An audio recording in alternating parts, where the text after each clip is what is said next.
नमस्कार, सुप्रभात। उत्तराखंड में आप सभी का स्वागत है। मैं हूं आपके साथ आशीष प्रमोद गोस्वामी। बुलेटिन की शुरुआत एक बड़ी खबर के साथ करते हैं। पूर्व मुख्यमंत्री और पौड़ी से बीजेपी सांसद भुवन चंद्र खंडूड़ी के बेटे मनीष खंडूड़ी अब आज नहीं बल्कि कल कांग्रेस ज्वाइन करेंगे। कांग्रेस सूत्रों के मुताबिक देहरादून में राहुल की रैली के दौरान मनीष खंडूड़ी कांग्रेस में शामिल होंगे और उन्हें पौड़ी से टिकट भी दिया जा सकता है। तो ये बड़ी खबर सियासी गलियारे से आ रही है, जहां पर एक बड़ा उलटफेर देखने को मिलेगा। कल जो है बीसी खंडूड़ी के बेटे मनीष खंडूड़ी कांग्रेस में शामिल होंगे। राहुल की मौजूदगी में, राहुल गांधी राष्ट्रीय अध्यक्ष कांग्रेस, उनकी मौजूदगी में उन्हें कांग्रेस में शामिल किया जाएगा।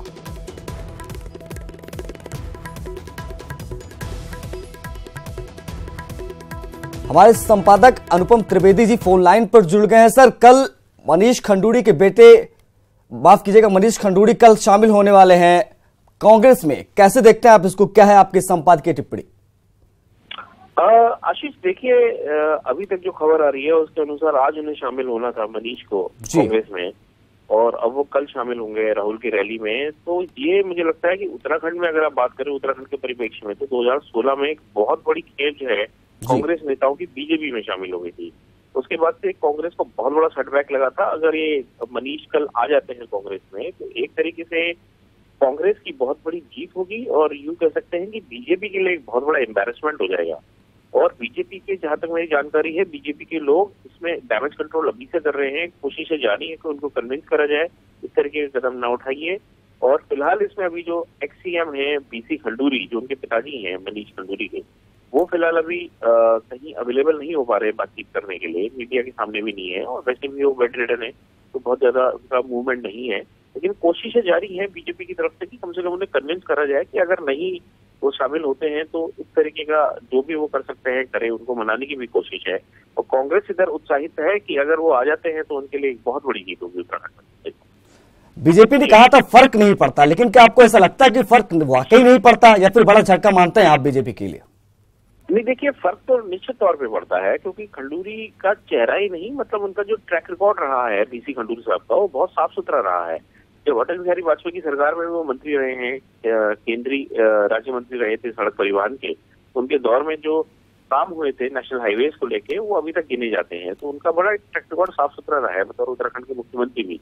तो उसका एक नेशनल मैसेज जो है वो बड़ा खराब जाएगा। जिस तरीके से कल कांग्रेस के बड़े नेता हैं टॉम पटक्कम बीजेपी में शामिल हुए हैं, तो कांग्रेस की कोशिश है कि उसी तरीके से उनको एक बड़ा झटका दिया जाए बीजेपी को। तो उसको, उसमें वो एक अपॉर्चुनिटी, मनीष में वो एक अपॉर्चुनिटी देखते हैं जिसको देश भर में वो कह सके, प्रचारित भी कर सके।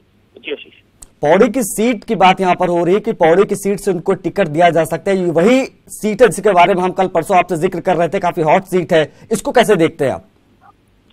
देखिए, पौड़ी हमेशा से एक फौजी सीट रही है। कहने का मतलब यहाँ पर एक्स फौजी या फौजी परिवार से जुड़े हुए वोटरों की बहुत बड़ी तादाद है जी। तो इसलिए 1990 के दशक में जब बीसी खंडूड़ी साहब को इंट्रोड्यूस करा गया था उत्तराखंड की पॉलिटिक्स में, तो उस समय वो आर्मी से रिटायर हो गया है। तब से एक ट्रेंड बना कि वहाँ हमेशा फौजी अफसर पढ़ते रहे, चाहे वो टीपीएस रावत हो, लेफ्टिनेंट जनरल टीपीएस रावत हो, मेजर जनरल बीसी खंडूड़ी है।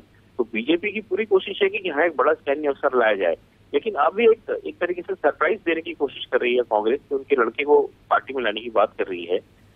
तो अगर ऐसा होता है तो कहीं ना कहीं जो सैनिक वोटर्स हैं, जो सैनिक वोट्स हैं, वो बटेंगे निश्चित तौर पे। और ये बड़ा देखना दिलचस्प होगा कि वो बैठेंगे किस करवट। ये में हाइपोथेटिकल चीज है अभी, क्योंकि देखिए वो अभी कांग्रेस में आई नहीं है और उनको अभी टिकट दिया भी नहीं गया है। तो ये स्थिति ये है कि अगर वो लड़ते हैं कल कांग्रेस की टिकट पे मनीष, तो स्थिति बहुत दूसरी हो जाएगी। बीजेपी के लिए थोड़ा सा कठिन हो जाएगी राह, ऐसा मुझे लगता है। चर्चाएं ये भी है कि अजीत डोभाल के बेटे शौर्य डोभाल को बीजेपी उनके मुकाबले उतार सकती है। क्या कुछ कहना आपका इस पे? देखिए, शौर्य तो बहुत लंबे समय से वहाँ एक्टिव चल रहे थे पौड़ी गढ़वाल में। पौड़ी गढ़वाल में एक्टिव चल रहे थे। उनको लेके संगठन के लेवल पे भी बहुत बातचीत हुई है कि एज ए इंडिविजुअल वो कैंडिडेट उनको लड़ाया जाए तो उनकी छवि कैसी है, किस तरीके से है। लेकिन अभी जो बीच में कुछ कंट्रोवर्सी रही है, अजीत डोभाल का नाम जिस तरीके से कुछ कंट्रोवर्सी में घसीटा गया है, तो एक पार्टी के एक वर्ग का मानना है कि ऐसी स्थिति में वो बेहतर होगा कि थोड़ी सी कंट्रोवर्सी से दूर रहा जाए। और अगर अजीत डोभाल जी पे उंगली उठी है या कांग्रेस इस तरीके से उन्हें टारगेट कर रही है, तो उनको कोई मौका न दिया जाए। इसलिए एक नए चेहरे की बात हुई है। नए चेहरे के तौर पे रियर एडमिरल जो रिटायर्ड हैं ओम प्रकाश राणा साहब, उनका नाम कंसिडर किया जा रहा है पार्टी में बहुत सीरियसली, ताकि एक फौजी पृष्ठभूमि का अफसर भी आए, बड़ा अफसर हो, फौज से जो जुड़ा रहा हो और एक साफ सुथरा चेहरा हो, नॉन कंट्रोवर्शियल हो। इस पे ज्यादा बीजेपी का जोर है। आशीष मित्र। अनुपम जी, आपका बहुत बहुत शुक्रिया अहम जानकारी हमसे साझा करने के लिए। तो हमारे उत्तराखंड के संपादक अनुपम त्रिवेदी जी लगातार जो है इस अहम सीट के बारे में जानकारी दे रहे हैं। तो ये बहुत बड़ी खबर जो हम आपको लगातार बता रहे हैं कि कल जो है मनीष खंडूड़ी कांग्रेस में शामिल हो सकते हैं। लोकसभा चुनाव की तैयारियों में जुटे बीजेपी कांग्रेस ने अब तक अपने प्रत्याशी घोषित नहीं किए हैं, लेकिन दोनों ही पार्टी के कार्यकर्ताओं में पैराशूट प्रत्याशियों को लेकर टेंशन अभी से दिखने लगी है और पौड़ी सीट पर सबसे ज्यादा बवाल देखने को मिल रहा है। ये रिपोर्ट देखिए। बीजेपी कांग्रेस जैसे राष्ट्रीय दलों में हमेशा से ही पार्टी आलाकमान का फैसला सबसे ऊपर होता है। ऐसे में पहले भी कई बार स्थानीय स्तर के नेताओं पर दिल्ली या दूसरे राज्य के बड़े नेताओं या फिर पार्टी से बाहर के आयातित नेताओं को अचानक प्रत्याशी बनाना पार्टी कार्यकर्ता पूरी तरह स्वीकार नहीं कर पाते। इस चुनाव में भी कांग्रेस कार्यकर्ताओं को पैराशूट प्रत्याशी की चिंता सताई जा रही है। हालांकि विधानसभा में विपक्ष के उपनेता करण माहरा पैराशूट प्रत्याशी से पूरी तरह इनकार कर रहे हैं। जमीन से जुड़े हुए लोगों की समस्याओं को समझने वाला व्यक्ति ही इस बार चुनाव लड़ेगा। कोई पैरासूट नहीं आने वाला, कोई अन्य सूट नहीं आने वाला। जो भी आएगा वो कांग्रेस की नब्ज को समझने वाला होगा, कांग्रेस की ठोस विचारधारा को फॉलो करने वाला व्यक्ति होगा और जनता पर जिसकी गहरी पकड़ होगी वही इस बार हमारा प्रत्याशी होगा। पौड़ी गढ़वाल लोकसभा सीट पर बीजेपी और कांग्रेस को सबसे ज्यादा दुविधा का सामना करना पड़ रहा है। सांसद खंडूड़ी के विकल्प के तौर पर बीजेपी में पार्टी से बाहर के शख्स को टिकट दिए जाने की चर्चा है, जिससे कार्यकर्ताओं में अंदर खाने गुस्सा है। पार्टी के प्रदेश अध्यक्ष भी आलाकमान के फैसले को ही अंतिम मानते हैं। हमारे उच्च नेतृत्व द्वारा घोषित किया जाएगा वही हमारे अधिकृत प्रत्याशी होंगे।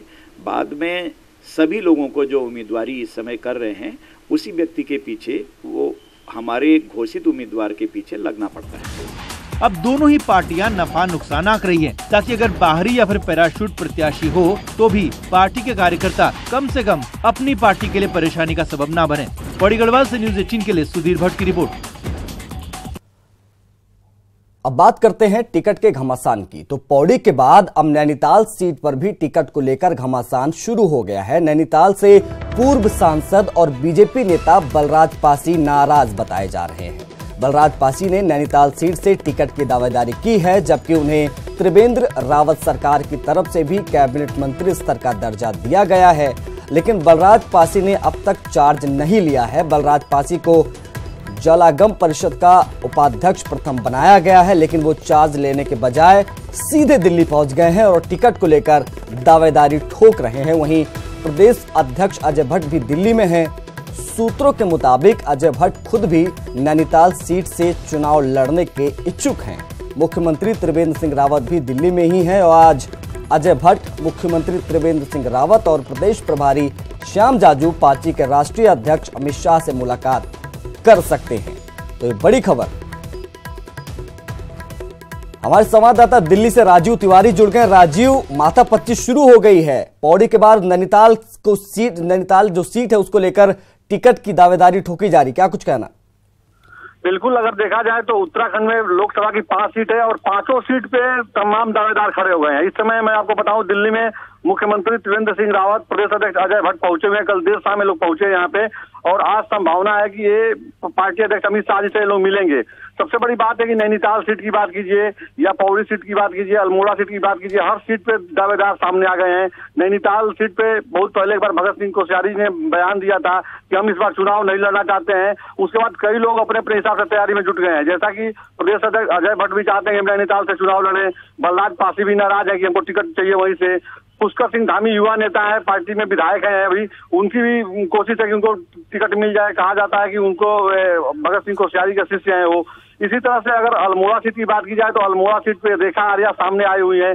जैसा कि कुछ लोग बता रहे हैं कि अजय भट्ट जो कि वहां से सांसद हैं, केंद्र में राज्य मंत्री हैं, तो वहां पे पार्टी चेहरा चेंज करने की तैयारी में है, जो सूत्रों के हवाले से खबर आ रही है। तो ऐसे में रेखा आर्या मंत्री भी है, महिला भी है, दलित नेता भी है, तो वो अपना वहाँ पे भविष्य देख रही है। उनको लगता है कि टिकट मिल जाएगी।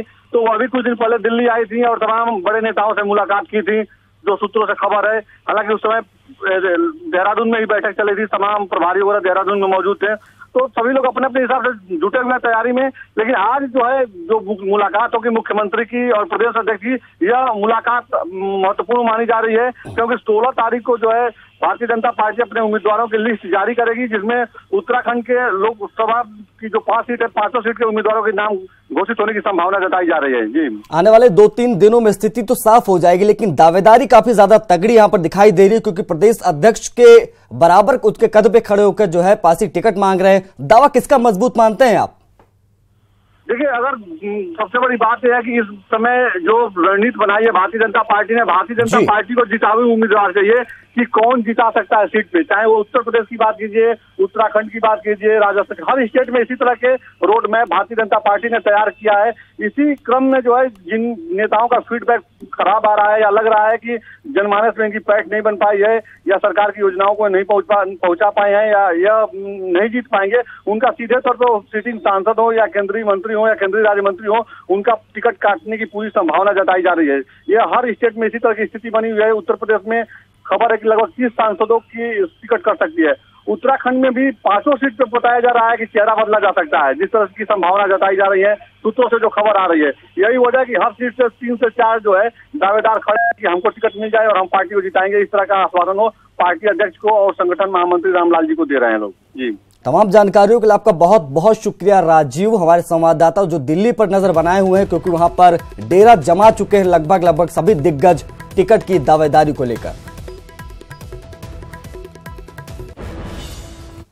लोकसभा चुनाव की तैयारियों और बीजेपी विधायकों को चुनाव की जिम्मेदारी देने के लिए विधायक दल की प्रदेश मुख्यालय में बैठक हुई।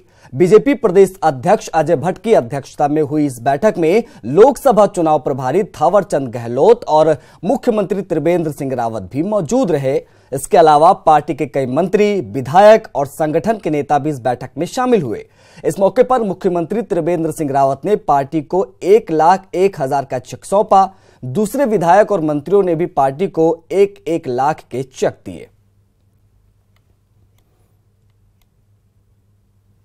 हमने उनके क्षेत्रों का एक किस्म से पूर्ण जिम्मेदारी दी है और प्रभारी बनाया है, और अपने क्षेत्र में सारे संगठन को ऑर्गेनाइज करके सामंजस्य बनाने के लिए भी विधायकों से अनुरोध किया है। साथ में हमने हर विधायक से यथाशक्ति यथासंभव पार्टी के फंड में अपने वेतन से चेक द्वारा कुछ धनराशि देने का भी आग्रह किया है। और चुनाव के ऐलान के बाद आखिरकार कांग्रेस चार्जशीट की बैठक हुई, लेकिन अभी चार्जशीट तैयार नहीं हुई है। इसके लिए अभी एक बैठक और होनी है, जिसके बाद ये चार्जशीट राज्यपाल को सौंपी जाएगी। प्रदेश अध्यक्ष प्रीतम सिंह का कहना है कि भले ही बैठक में देरी हो गई हो, लेकिन जल्द चार्जशीट तैयार कर राज्यपाल को सौंपी जाएगी। वहीं प्रभारी अनुग्रह नारायण सिंह का कहना है कि चार्जशीट सभी सबूतों के साथ पेश की जाएगी।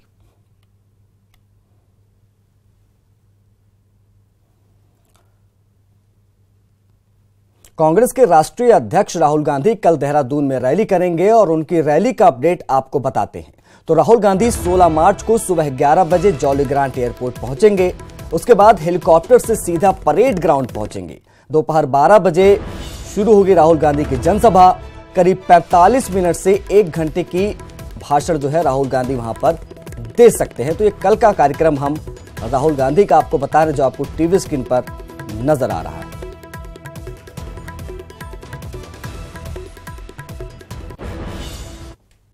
दो साल पहले ऋषिकेश में राहुल गांधी ने कुर्ते की फटी जेब का दिखाई बीजेपी ने देश में उनका मजाक बना दिया था। लेकिन बात अब ऋषिकेश से देहरादून आ पहुंची है, इसीलिए कांग्रेस बीजेपी को रैली से जवाब देने की तैयारी कर रही है। ये रिपोर्ट देखिए। याद कीजिए इस तस्वीर को 16 जनवरी 2017 में ऋषिकेश की रैली में राहुल गांधी ने जनता को अपने कुर्ते की फटी जेब दिखाई और ये बताया कि कैसे महंगे सूट पहनने वाले प्रधानमंत्री गरीबों की बात तो करते हैं पर साफ नहीं दिखते। उस वक्त राहुल की इस हरकत का मजाक बीजेपी ने उड़ाया, पर अब उसी बीजेपी को देहरादून से जवाब देने की तैयारी कांग्रेस कर रही है और बताने जा रही है कि जिस केदारनाथ में प्रधानमंत्री हेलीकॉप्टर से गए, वहां राहुल पैदल पहुंच गए।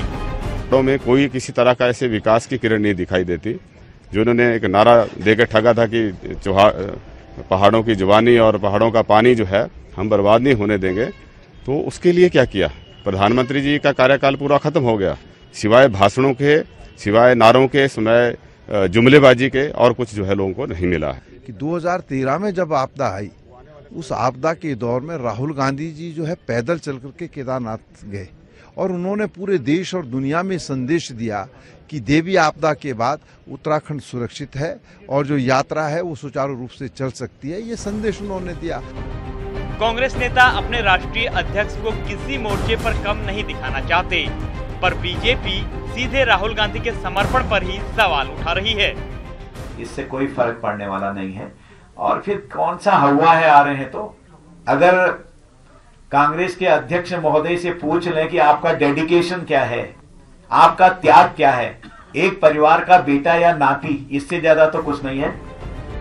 उत्तराखंड को बीजेपी अपने टॉप एजेंडे पर रखती है।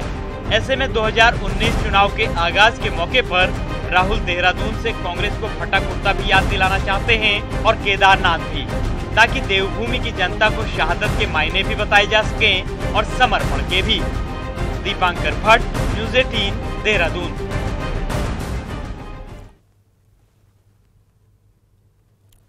टिकट पाने के लिए जितना जोड़ तोड़ राजनीतिक गलियारों में आपको दिखाई दे रहा है, उससे कहीं ज्यादा माहौल सोशल नेटवर्किंग साइट्स पर गर्म है। बीजेपी ने भले ही टिकटों का ऐलान ना किया हो, लेकिन उसे कई निवर्तमान सांसद अपनी अच्छी खासी फैन फॉलोइंग के दम पर अपनी पूरी सक्रियता बनाए हुए हैं। जमीन पर भले ही हरिद्वार से सांसद रमेश पोखरियाल निशंक की दावेदारी को उन्हीं के विधायक खुली चुनौती दे रहे हों, लेकिन इंटरनेट की दुनिया में उनका कोई मुकाबला नहीं। इंटरनेट की आभासी दुनिया में निशंक राज्य के नंबर 1 सांसद हैं। सोशल मीडिया इसमें बहुत इम्पोर्टेंट रोल करता है, खासकर ये युवा पीढ़ी में। लेकिन ये हर व्यक्ति या कहे सांसद पर भी निर्भर करता है, एज ए व्यक्ति सांसद पर भी निर्भर करता है कि वो इसे किस रूप में लेते हैं। हालांकि इंटरनेट की इस नई नवेली दुनिया में एकदम ठेठ पहाड़ी अंदाज वाले नेता भगत सिंह कोश्यारी भी पीछे नहीं है। 75 साल के भगतदा इतने एक्टिव हैं कि हर कार्यक्रम की जानकारी अपडेट के जरिए अपने 1 लाख से ज्यादा फॉलोअर्स को लगातार देते हैं। निश्चित रूप से कोई भी पैगाम या कोई भी संदेश सोशल मीडिया में अगर आप डालते हैं तो हर हाथ पे, हर आदमी तक पहुंचता है। तो जाहिर सी बात है कि सोशल मीडिया इसका एक अच्छा लोकप्रियता का पैमाना एक अच्छा है। हालांकि निशंक और कोश्यारी के मुकाबले केंद्रीय मंत्री और अल्मोड़ा सांसद अजय टम्टा, टिहरी सांसद माला राज्य लक्ष्मी और पौड़ी सांसद बीसी खंडूड़ी काफी पीछे हैं। शैलेंद्र नेगी, न्यूज़ 18, हल्द्वानी।